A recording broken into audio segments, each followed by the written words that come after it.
let's talk about this new fossil. It's quite cool. I like it. The world's oldest python fossil unearthed. Paleontologists have named the world's oldest known species of python after uncovering well-preserved 47 million-year-old fossils in Germany. 47 million years old. Just think about that for a second. I'm going to continue reading it, but 47 million years ago, there were snakes slithering around. That's very cool. Dinosaurs were what, 60, 70 million years ago? Some may say that they're fake. I have heard it many times, but I believed dinosaurs were real and actually roamed the earth. Together with his colleague Hassan Zahar of the University of Sao Paulo, Senckenberg scientist Christer Smith described the world's oldest known fossils of a python. The almost completely preserved snakes with a length of around 1 meter were discovered in UNESCO World Heritage Site Messel Pit and are about 47 million years old. This is a picture of it here. Very cool. One thing I noticed here, it's only 1 meter. So that's really small to me. I would have expected a snake that was 47 million years old was a lot bigger, right? Because snakes were giant. And I've got the most giant snake ever to exist. I'm going to talk about it in a little bit. The new python species, Meselopython feyi, was named in honor of the paleontologist Eberhard Dino Frey of the State Museum of Natural History in Karlsruhe. The study was published today in the Scientific Journal of Biology Letters. Reaching a length of more than 6 meters, pythons are among the world's largest snakes. I believe they are. Snakes, various species of these constrictors are found primarily in Africa, southern and southeast Asia, and Australia. The geographic origin of pythons is still not clear. The discovery of the new python species in the Messel Pit is therefore a major leap forward in understanding these snakes' evolutionary history, explains Dr. Christer Smith of the Senckenberg Research Institute and Natural History Museum in Frankfurt. The new python species, Meselopython feyi, described by Smith and his Brazilian colleague, Dr. Hussam Zahar, is the oldest known fossil record of a python anywhere in the world. According to their findings, these snakes already occurred in Europe at the time of the Eocene over 47 million years ago. Our analysis traced their evolutionary history to Europe, adds Zahar. However, the large constrictor snakes subsequently disappeared from the European continent for quite some time. Fossils of these snakes' family did not appear again until the Miocene between 23 and 5 million years ago. As the global climate began to cool again after the Miocene, the pythons once again disappeared from Europe, says Smith. Contrary to the primal python from Messel, modern pythons live in complete spatial separation from their anatomically very similar relatives, the boas.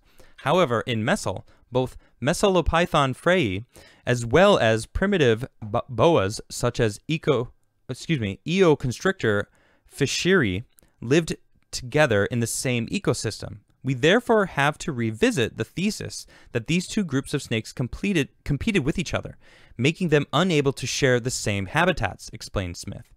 The snake's scientific name is a combination of the locality where it was found and the snake's family. The specific epithet of the newly discovered fossil is owed to Professor Dr. Eberhard Frey of the State Museum of Natural History in Karlsruhe. Eberhard Frey bears the nickname Dino for a good reason. He is the world renowned for his exacting studies of fossil reptiles. By naming a new species after him, we wanted to honor his accomplishments in the field of paleontology, adds Smith to explain the fossil's naming. Now, I actually have a list of the biggest snakes in the world, and it goes from reticulated python. What is this? This is oh no, this is actually yeah, here we go. This is the largest snakes. So we got the olive python, the black mamba, boa constrictor, king cobra, the Burmese, but this is in order, by the way, Burmese python, the African rock python, the green anaconda, the amethystine python, I don't know how to say that, and then the reticulated python, which is number 2, and then second only to the Titanoboa, which I'm going to talk about in a second. But that means The reticulated python is, in fact, the largest snake in the world currently. And that can be up to 12 meters. That is crazy. I got some cool facts. The reticulated python is often considered the largest living snake in the world. These large snakes require a water source near them, as they are actually fantastic swimmers. Frightening thought, swimming and seeing a 12-meter snake, ridiculous. Females reticles can lay anywhere from 8 eggs all the way up to over 100 eggs in one clutch. That's a lot of eggs. Reticulated pythons' diets consist mainly of mammals. In the wild, reticulated pythons are considered quite aggressive. Not really surprising, as they are, hunters. By leaving pheromones on the ground, reticulated pythons are able to communicate with each other. Very cool. Due to their rather large size, predators are not common. Let's see. I just want to see. Reticulated pythons are huge as far as snakes go, so their list of predators is not huge, but it does exist. The main predator of young reticles are birds such as hawks and eagles. For larger adult reticles, their main predators are crocodiles that are in the waters they swim in, as well as other large predators such as humans. Well, that doesn't surprise me. And then, of course, it goes into the pet trade, humans talking about hunting them for their skin. Despite their massive size, people keep these large pets as snakes. I actually read a story about one of these pythons eating its owner. Now, this was, I don't know, 10 years ago that I read the story, so I don't even know if it's real or not. They come in many types of morphs. I don't really know what morphs is. Maybe that's just the color of their scales. Yeah, it seems like it, yes. And then the last one is, they sometimes have been confused for ball pythons. Yeah, that's right. Sure. But they are huge. Let's talk about the Titanoboa. It's a 50-foot long, 2,000-pound giant snake. Now, I have actually been to a museum. Which one is this? I was in a museum where I actually stood and I looked at this snake. They had it was obviously a statue. It was fake, but it was incredible to see the size of this freaking snake. Is massive. And you can see here, he's actually eating a crocodile. This thing, it was a true monster among prehistoric snakes, the size and weight of an extremely elongated school bus. Research has indicated that the giant snake looked like a boa constrictor, hence its name, but hunted like a crocodile. Here are the top 9 pieces of trivia about this 50-foot-long, 2,000-pound menace of the Paleocene epoch. It appeared 5 million years after the KT extinction. Let's see, an event, probably a massive meteor strike, Chicxulub, which is the name of that meteor, that wiped out all the dinosaurs about 65 million years ago. It took a few million years for terrestrial life to replenish itself, appearing during the Paleocene epoch. Titanoboa was one of the first plus-size reptiles to reclaim the ecological niches left by dinosaurs and marine reptiles at the end of the Cretaceous period. Let's see, the mammals of the Paleocene epoch have yet to evolve to giant sizes, which happened about 20 million years later. It looked like a boa constrictor, but hunted like a crocodile. Let's see, I'm just going to read the bullet points here. Replaced Gigantophis with as the largest known prehistoric snake. What is a Gigantophis? Let us find out together, shall we? Oh, okay, so it was the largest snake probably before that.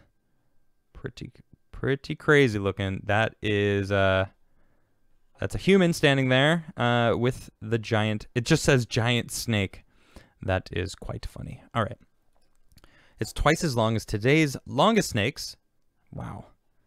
Let's see. Modern day giant anaconda. Oh, maybe the anaconda is the 25 feet. Wow, 500 pounds. That's nuts. 3 feet in diameter at its thickest. That means it's like, I don't know, maybe like this. This is like normal size. That's how thick this snake was. You guys can't even see this. Hold on. Look at this. Basically my entire screen. If it was slithering straight at you after it just ate me, it would fill up the entire screen. Let's see. It shared a habitat with the giant turtle. Oh yeah, we definitely got to look up the giant turtle here. Ooh, that thing looks awesome. I don't know if it had the spikes like that. Maybe it did, maybe it didn't. Huge walk-in land turtle. Cool. Anyway, very cool stuff. Lived in a hot, humid climate, probably the color of algae. Life-size model once displayed in the Grand Central Station. Oh, maybe that's where I saw it. No, where did they move it to after that? Because I don't think it was the Grand Central Station. I was living in New York at the time. Maybe. Anyway, it was awesome. I've actually seen this. This must be the one that I saw, because I saw this in real life, and it was really cool. And that's what made me find out about the Titanoboa in the first place. So, very cool. Someone in chat just said, Jason Van Voorhees says, we'd save you and make a belt and some boots. Thanks. Nice.